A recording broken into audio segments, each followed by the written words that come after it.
ایک شخص کا کارنامہ، وہ یہودی فتنہ گر، وہ روح مصدق کا بروز، ہر قبا ہونے کو ہے اس کے جنوں سے تار تار۔ اسی طرح وہ عبداللہ ابن سبا یہودی فتنہ گر۔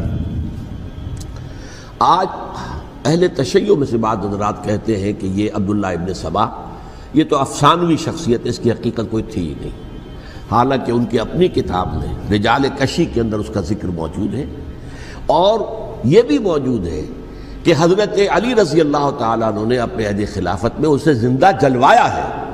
اس کی وجہ کیا تھی؟ یہ آیا مدینے کے اندر اسلام کا لبادہ اوڑھ کر، اس نے چند عقیدوں کی اشاعت شروع کی۔ سب سے پہلے حضرت علی تو خدا ہیں، گاڈ انکارنیٹ، اوتار کا تصور، جیسے ہندوؤں میں ہے رام چندر جی خدا کا اوتار، اور عیسائیت میں بھی پہلے گاڈ انکارنیٹ کا تصور تھا کہ حضرت مسیح خدا کا اوتار ہے، انکارنیشن آف گاڈ۔ تو اس نے کہا کہ حضرت علی تو خدا کا اوتار ہے، خدا ہے۔ نمبر دو، اس نے کہا کہ ہر نبی کا ایک وصی ہوتا ہے جس کے حق میں وہ وصیت کرتا ہے، تو حضور صلی اللہ علیہ وسلم کے وصی حضرت علی ہیں، لہذا خلیفہ تو اول روز سے حضرت علی ہیں، حضرت ابو بکر، حضرت عمر، حضرت عثمان یہ تو غاصب ہیں، اور حضرت عثمان کی خلافت تھی اس وقت تو خاص طور پر۔ پھر اس نے جو قبائلی عصبیت تھی اسے بھڑکایا۔ پرانی جو عصبیت چل رہی تھی قریش کے اندر، وہ دو گھرانے ایک دوسرے کے مد مقابل تھے۔ دیکھیے، ایک ہوتا ہے قبیلہ، ایک ہوتا ہے گھرانہ۔ ہمارے پنجاب میں ایک قبیلہ ہے وٹو قبیلہ، اس کے گھرانے بہت سے، مانے کے، لالے کے، سجے کے، شامت کے، یعنی کوئی لالا تھا ان میں سے بڑا، ان کے بیٹے ہو گئے لالے کے، ان کی اولاد، خاندان یہ کہلاتے ہیں۔ قبیلہ ایک، یہ وٹو قبیلہ۔ تو قبیلہ تھا قریش، اس میں گھرانے بہت تھے، بنو ہاشم، بنو امیہ، بنو تیم، بنو عدی، یہ بہت سے گھرانے تھے۔ تو چوٹی کے دو گھرانے جو تھے وہ بنو ہاشم اور بنو امیہ، ان کے درمیان چپقلش تھی، مقابلہ، مسابقت، اور یہ مسابقت فی الخیر بھی ہوتی تھی۔ اگر انہوں نے غریبوں کو کھانے کھلائے ہیں تو ہم ان سے بڑھ کر کھلائیں گے، اگر وہ حاجیوں کی خدمت کرتے ہیں تو ہم ان سے بڑھ کر کریں گے۔ تو ان کے اندر یہ مسابقت الخیر بھی تھی، لیکن چپقلش تھی کہ کوئی ہم سے آگے نہ نکل جائے، وہ سمجھتا تھا وہ آگے نہ نکل جائے۔ اس شخص نے اس پرانی عصبیت کو تازہ کیا کہ حضور تو بنو ہاشم میں سے تھے، لہذا خلافت حق ہے بنو ہاشم کا، یہ غاصب ہیں۔ اس سے پہلے دو خلفاء جو تھے وہ نہ بنو ہاشم سے تھے نہ بنو امیہ سے تھے۔ حضرت ابو بکر بنو تیم میں سے تھے، چھوٹا قبیلہ تھا۔ حضرت عمر بنی عدی میں سے تھے، وہ بھی چھوٹا قبیلہ تھا۔ یہ حضرت عثمان پہلے خلیفہ جو بنو امیہ میں سے تھے، جن کی پرانی چپقلش بنو ہاشم سے تھی۔ اب اس کو موقع مل گیا کہ پرانی قبائلی عصبیت کو بھڑکائے۔ یہ ہے اصل میں اس فتنے کا پس منظر عبداللہ ابن سبا نے جو آ کر پھیلایا ہے، اور اس کی تفصیل میں اس وقت میں نہیں جا سکتا، کیسے یہ فتنہ پروان چڑھا، کیا انہوں نے اسٹریٹجی اختیار کی، کہ یہ کیا کرتے تھے، گروہ بنا کر بھیجتے تھے لوگوں کو۔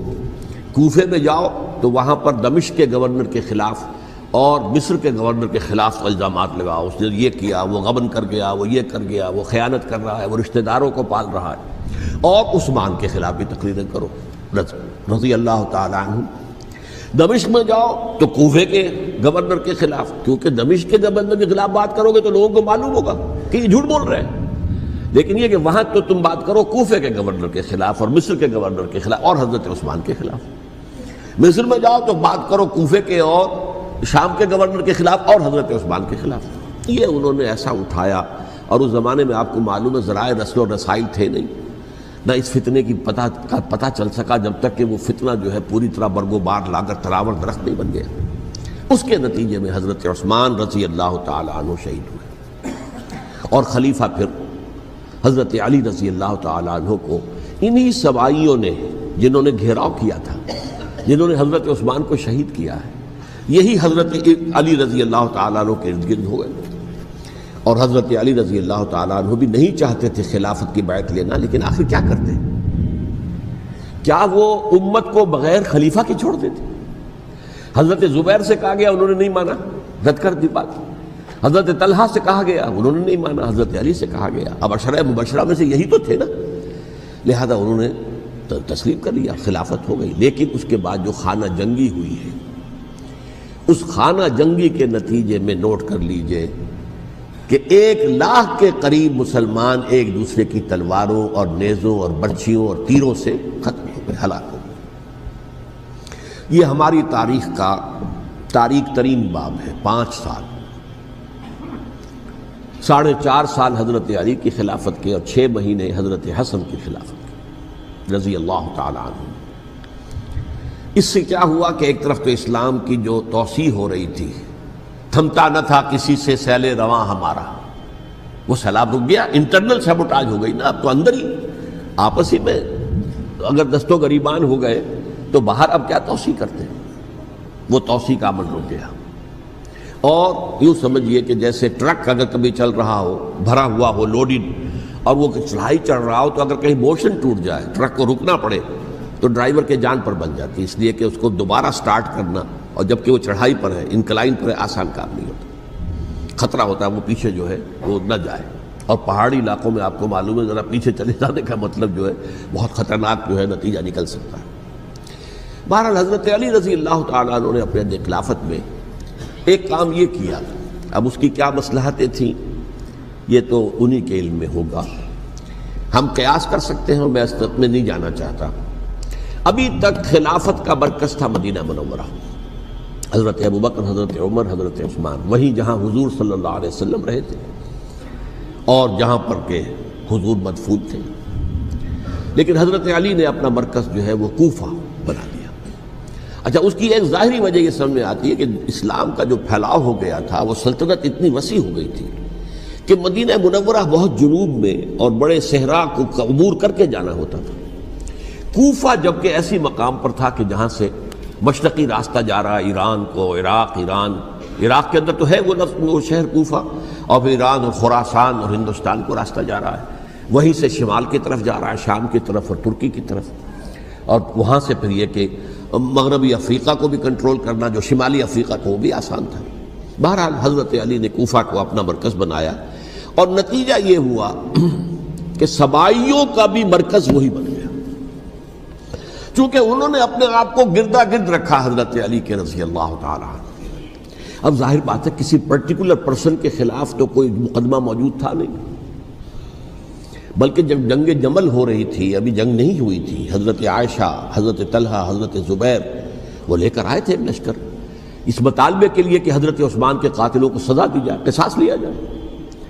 حضرت علی رضی اللہ تعالیٰ عنہ سے گفت و شنید ہو رہی تھی، حضرت علی جو ہے اس پر آمادہ ہو گئے کہ ٹھیک ہے، میں جو بھی قاتلین عثمان ہیں ان کو گرفتار کر کے سزا دوں گا۔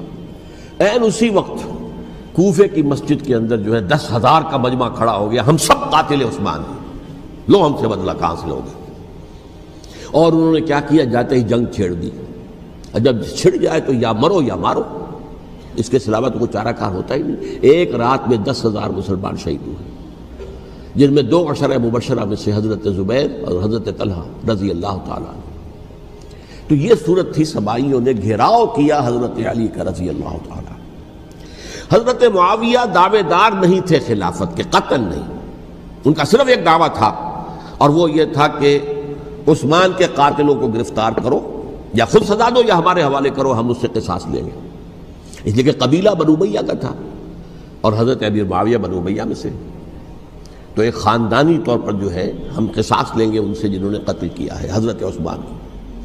لیکن یہاں ظاہر بات ہے کہ حضرت علی رضی اللہ تعالیٰ عنہ کی طرف سے مطالبہ یہ ہوتا تھا، تم پہلے میری بیعت کرو، میرے ہاتھ مضبوط کرو تاکہ میں ان کے خلاف کوئی اقدام کر سکوں۔ لیکن انہیں یہ اندازہ تھا کہ اگر میں نے بیعت کی تو ظاہر بات ہے کہ حضرت علی تک پہنچنے سے پہلے مجھے گردن اڑا دیں گے یہ لوگ، اس لیے کہ سبائی جو ہے وہ آپ کو گھیرے ہوئے۔ بہرحال ایک عجیب الجھاؤ، ایک ڈائلیما تھا جس کی وجہ سے یہ جنگ چلتی رہی، اور حضرت علی رضی اللہ تعالیٰ عنہ کو انہی کے شیعان علی ہی کے اندر سے وہ جماعت علیحدہ ہوئی تھی جس کو ہم خوارج کے نام سے جانتے ہیں، اور ایک خارجی ابن ملجم ہی نے حضرت علی کو شہید کیا رضی اللہ تعالیٰ۔